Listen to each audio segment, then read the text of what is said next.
So, Joy, have you ever been to a Turkish prison? Do you like gladiator movies? By the way, is there anyone listening who knows how to fly a plane? Well, looks like I picked the wrong day to give up Thrive Loud with Lou Diamond.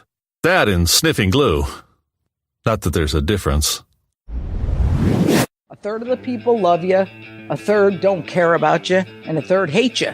So you concentrate on the third that love you and you go for it. I think the greatest Achilles heel for leaders is they don't give themselves time to think.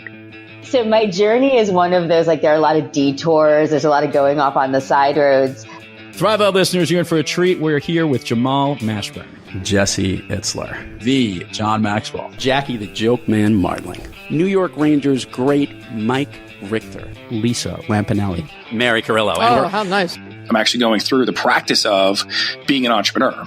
Pick yourself up, brush yourself off, and thrive loud.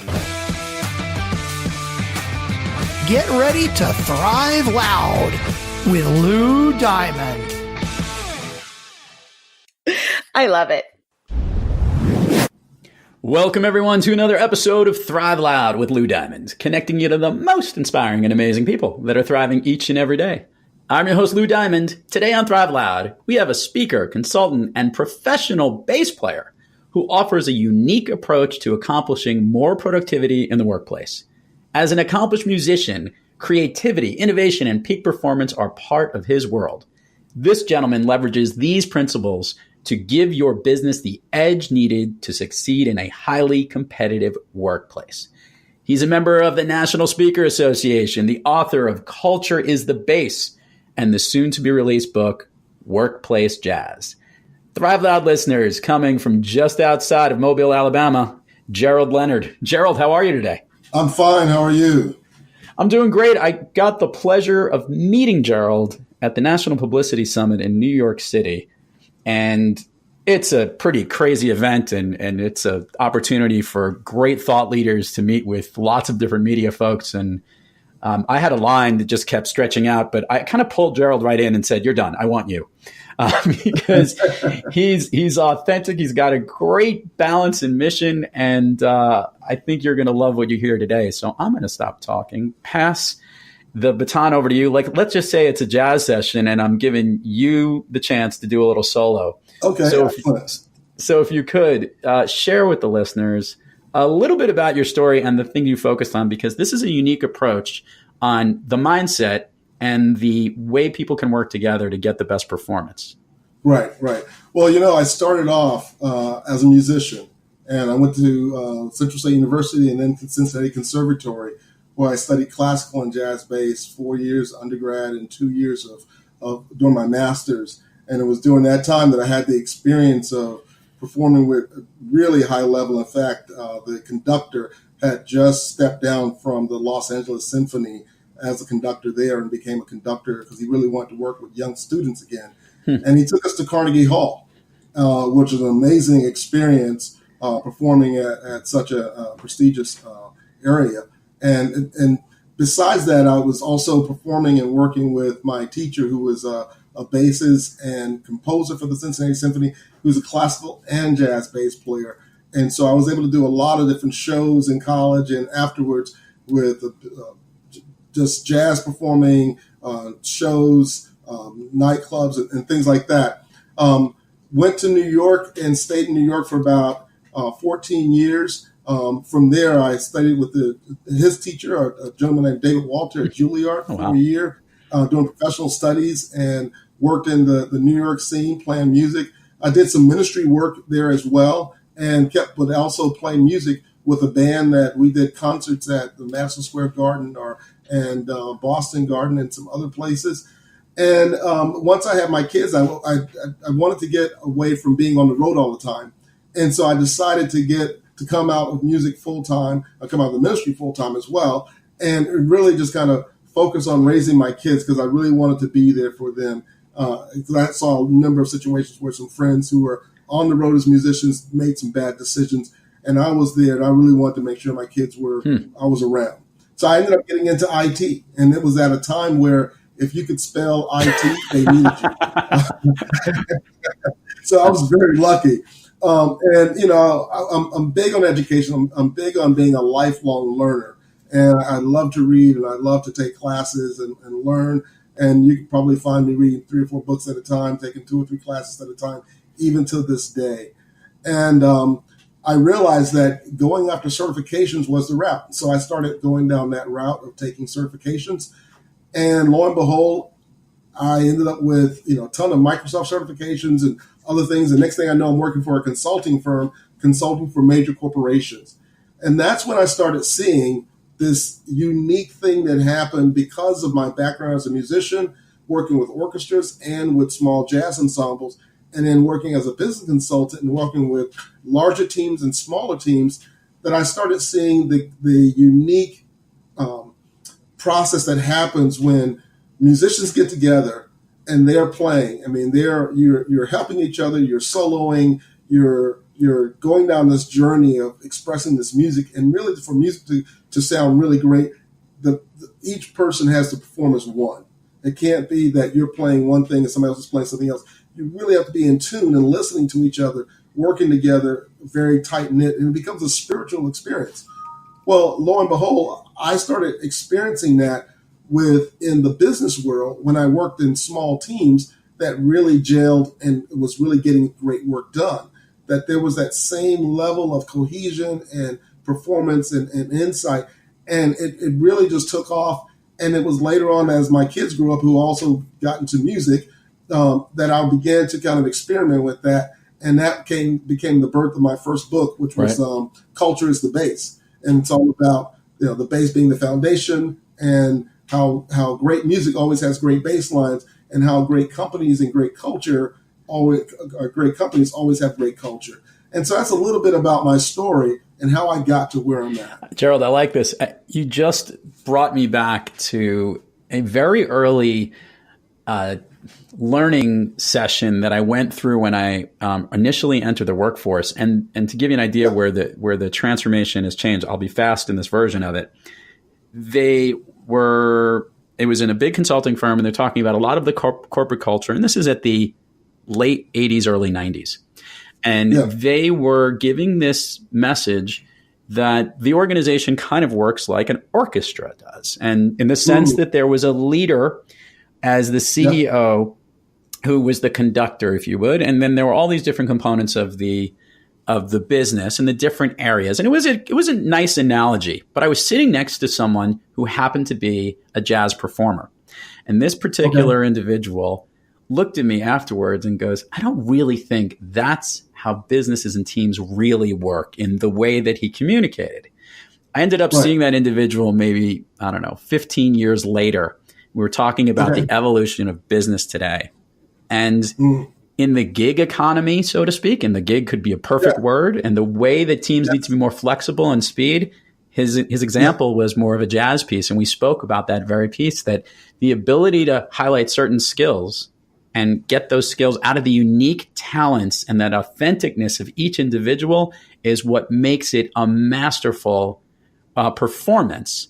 And it doesn't have to be scripted out like the sheet music. It can be a little more ad hoc. What do you think about that? I think he's right on, because, when you're playing jazz, everything is not written out for you. What you have written out are the chord charts. So let's say if you're playing a blues, it's a 12-bar blues. And the way you're playing that is you have this roadmap of these 12 measures of music. And each time you repeat, you're going to repeat those same 12 measures. Well, to make that song interesting, one, you're going to start off playing those 12 bars, and you're going to have what we call the head or the lead or the melody. And so let's say you're playing some jazz like Olio, and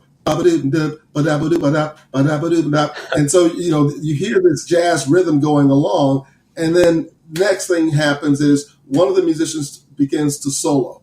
Well, to make that happen, one, everyone needs to understand we have this confined structure or constraint of the 12-bar blues, but now I can use my imagination and my skill and my musical vocabulary to expand upon that and add a lot of color and variety. And while I'm doing that, if I'm accompanying this person who's soloing, I really need to listen and pay attention. And so one of the things that happens within the jazz world is conversations, alignment, and you have to really work on your skills, because when you're in that environment, things are moving at the speed of sound. I like that. Right? Things are just moving really fast. And so you have to have developed the skill set to be able to change keys, modify, move. As you're hearing, one musician go in one direction within that 12-bar constraint, you need to go and support them and go with them. If they get softer, you need to play softer. If they get louder, you need to play a little bit under them to support where they're trying to go. And you can, again, when you're sitting there listening to it, you hear it. You also have to measure what matters. You have to really focus on what really matters to the other musicians and really play a part of that. And really your attitude towards the musicians, even your personal opinion of that person can come out in the music. So if you're playing music with jazz and you're trying to groove with someone or doing a gig and you don't like them, it's going to come out in how you play. People will hear that. I like in the sound. Love that. No, I love that. I think it's true. It's the personality in addition to the content itself. And I think, that the way you just said it's a conversation is such a great way to look at it. Exactly. And they have to be open to feedback. The teams have to be open to feedback, being able to, and feedback is not someone stopping and saying, well, let me tell you what I thought about this. It's, hey, I just played a melody. Did you hear what I just played? Did you hear where I'm going? And so you then, as a accompaniment or even as another soloist, you're going to kind of mimic that, because you're saying, hey, I heard you. I hear where you're going, and I'm going to go ahead and take you there as well. And so not only are you going to do that, but you're going to visualize how you want the performance to go. And really what you're trying to do is you're trying to inspire that person to go to another level from an aspirational standpoint. And the only way you can do that is to surrender to the support of helping that person get there, and to surrender to the music, surrender to the constraint of the 12-bar blues, and really listen and play well together. So I like that. And I think it's really great, because I was about to ask you, dealing with conflicts in the workplace, and you just you spelled it out. And that is the sense that you're getting people to communicate better, and you're getting people to have to work with the constraints of what they have to figure out how to make it work. And I love that analogy. I want to spin a little bit to you, because as I understand it, when you communicate to large groups and when you speak, there might not just be your voice at play when you're out there. Can you share a little bit about some of the ways that when you communicate to an audience, something, I guess, is in perfect harmony with you on stage? Well, something that's been perfect harmony with me on stage is my bass. And so I bring my bass along with me, and I play different types of music to kind of give examples of things, and I also get audience involvement in part of the workshop, because I want them to experience what I would call, and I learned this through something called conversational intelligence, which is the idea of down-regulating and up-regulating. In other words, thinking of words or thinking of phrases that you want to enhance, and thinking of things that you want to pull back from. And so imagine doing this exercise where you get some people up on stage, you give them some maracas and some other instruments, and you play a groove. And you say, okay, now I want you to upregulate based on these words that you see on the screen. And the words that you see on the screen are going to be words like collaboration, co-creation, connection. Well, if someone is thinking that and playing a beat, and you're playing a rhythm, they're going to really start listening. They're going to focus. They're going to you're going to hear them collaborating. You're going to hear that sound. Then they'll do that. Part of that exercise is to do something around down-regulating.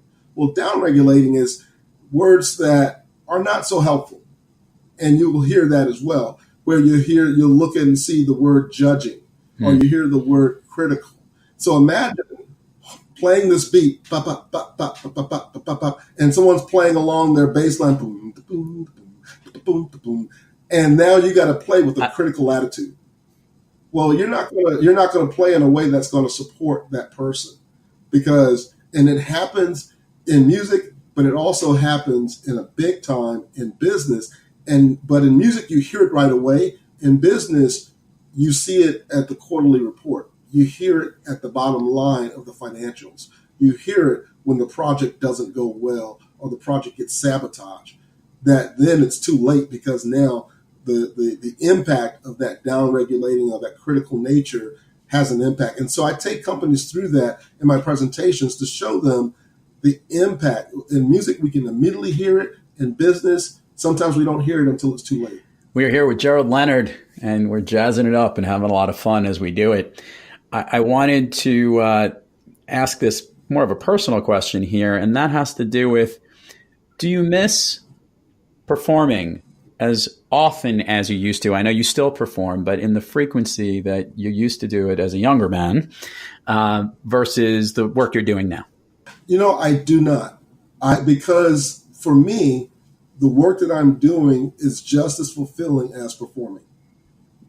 And whether it's coaching, or whether it's doing some business consulting, or whether it's playing a gig or working on a recording, I've learned to get the joy out of both of those, because I realize that it's not just about being on stage and playing. That would be just for me and be a little bit more from a selfish standpoint. But when I'm coming from it from the standpoint of, I put it this way: I stand against ignorance, I stand against complexity, and I stand against chaos. And I stand against those things in the music world, and I stand against those things in the business world.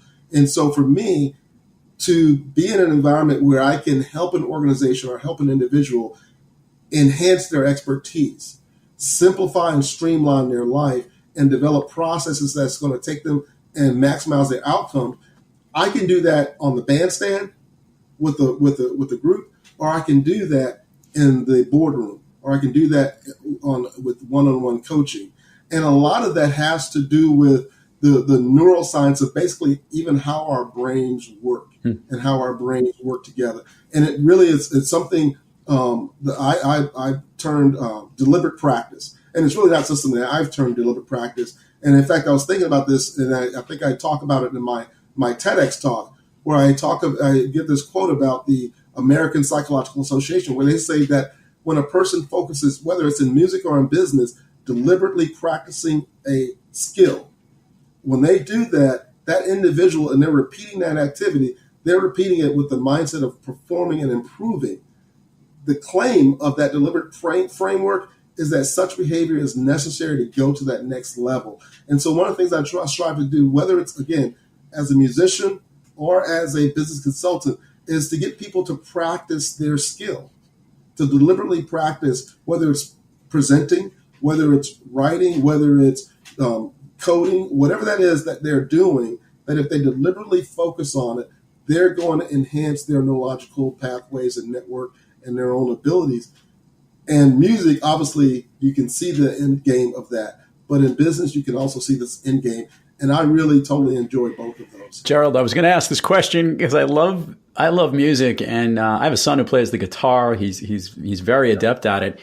How did you choose early on to play the bass? How did I choose to play the bass? Yeah. Okay, so when I got started, and I tell this story in my TEDx as well, I would sneak into my sister's room and grab her guitar, and I would play the guitar. And that's why I started learning and teaching myself, because I really loved playing the guitar. And she found me, and so she let me have the guitar, but she also let me have it. And then she gave me the guitar, okay?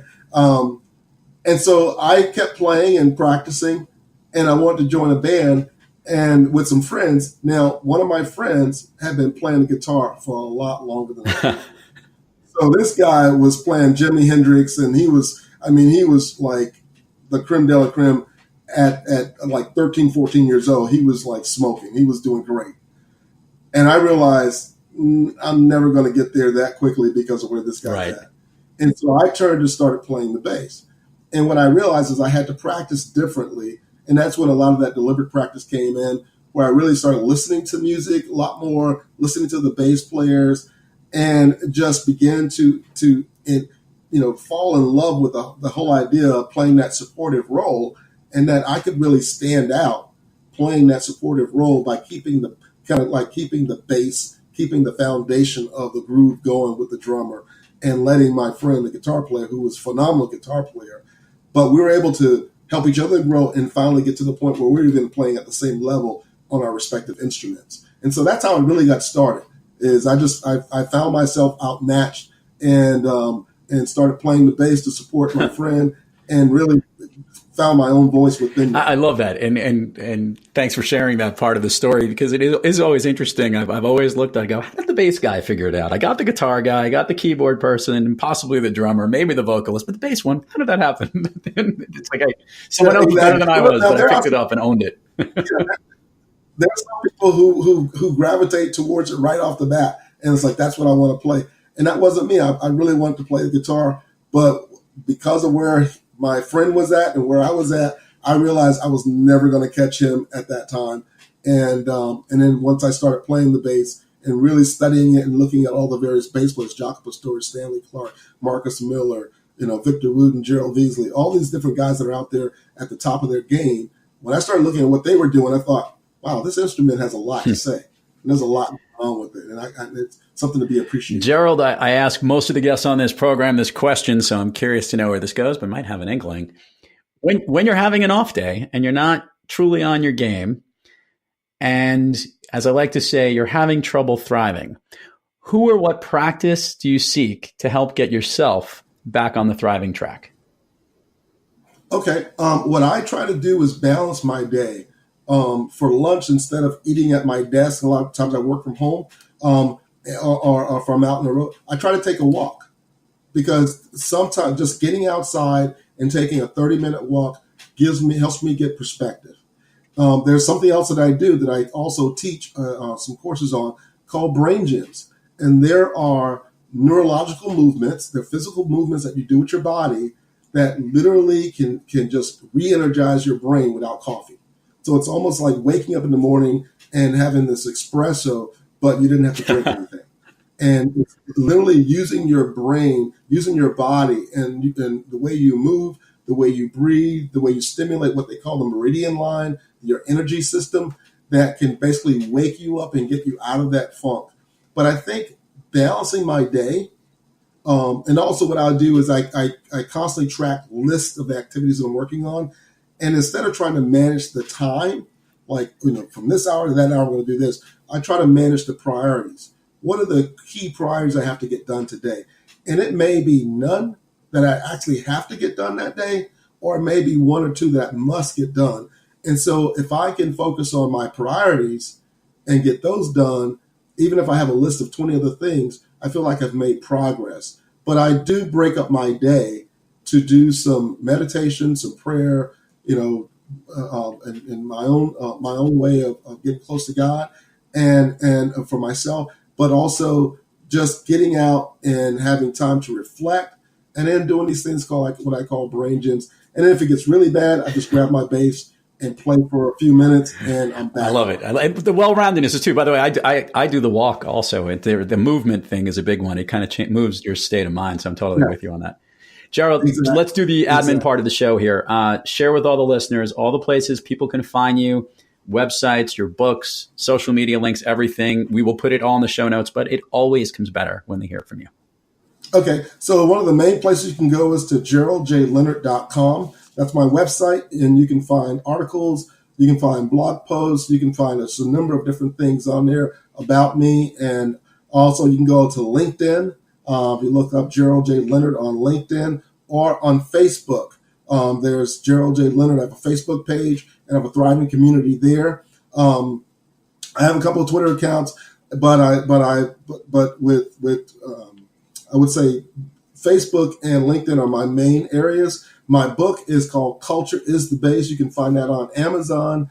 And my soon to be released book, Workplace Jazz, is right now I'm in the process of finishing writing that book, and a lot of the content I just talked about are some of the things that are going to be in that book that I'll be sharing as exercises and activities within that book. But for the first book, again, you can find it on on Amazon. Culture is the base. This one I'm putting down here in my notes. I get a lot of books. We have a lot of authors, but I do love the concept and what you talked about, that power of listening and recognizing the interplay of conversation and jazz. I think it's such a smart idea. I'm looking forward to seeing how you meld that together in the workplace. So kudos to you, and we'll make sure to get the links out there. All right, Gerald, a couple of fun things before we wrap up here. All right. I'm juggling between these last two questions, but I'm going to go with the more mainstream one first as it relates to you. And that is, who or what group, I guess, is your favorite, what's your favorite music artist to listen to? My favorite music artist to listen to, I would say there's a gentleman named Victor Wooten. He's a 5-time Grammy-winning bassist, and I had the pleasure of meeting him personally and being a part of a master class with him a couple of years ago at Gerald Leonard's bass boot camp. And he's been playing since he was 5 years old. He's been playing the bass since he was 5. He used to play with Bella Fleck and the Fleckstones, and he is a phenomenal bassist, but he's just a down-to-earth, genuine good person. I like that. All right, I'm going to check him out. I'm not as much of it. I would, I'll hear music and I won't know specifically the ones, and I'm newer to jazz, I guess, on that front, but I'll check it out. It sounds good. All right. Our signature Thrive Loud question here, and we're going to have a fun conversation because I had a heads up as to what it is. Can you share with the listeners your all-time favorite movie? One of my all-time favorite movies is 42, The Jackie Robinson Story. So why does this movie connect so much with you? Well, because I can relate to him as a person, and as a man of color, I can relate to his life. But to watch him stand up, and I think more than any of the adversity, it was his strive for excellence. Yep. So for me, it wasn't about the adversity, what he went through. It was the fact that no matter what he went through, or no matter what the opportunities were, he was the one who was out there just, practicing. He understood that it wasn't about how many home runs he hit. It was about the journey of becoming, of mastery, the journey towards excellence, the journey to, giving it his all. And he did it in a way that he raised the game of everybody around him. Even his adversaries, it raised up their game and made the whole game of baseball better because he was a part of it. That whole interplay that they show in the movie with the Philadelphia manager, yes, is one of the most impressive. I thought it was not only well acted as the main character playing Jackie Robinson, but also highlighting how unbelievably ridiculous it was back then. I mean, it wasn't fans hollering. Here you have the manager harassing another player of a team, which we know in today's world, I mean, forget about fines. I mean, we're talking about, we hopefully have made a traditional change to understand that that's viewed as wrong, but it was not even viewed as wrong back then. And that was part of the amazing things that what he had to go through was really impressive, and let alone one of the great baseball players as well. Exactly. And like I said, for me, it wasn't even about the adversity. It was about his pursuit of excellence. Yeah. And his pursuit of his love of the game. And that he would do whatever it took to be his best. And it wasn't that he had to be the best, but it was that he wanted to be his best in every situation. I don't know if you know this story, but he has an older brother who shattered an Olympic record in 1936 in Berlin. The only problem was he shattered the old record, but he came in second place because 0.4 of a second ahead of him was some guy named Jesse Owens.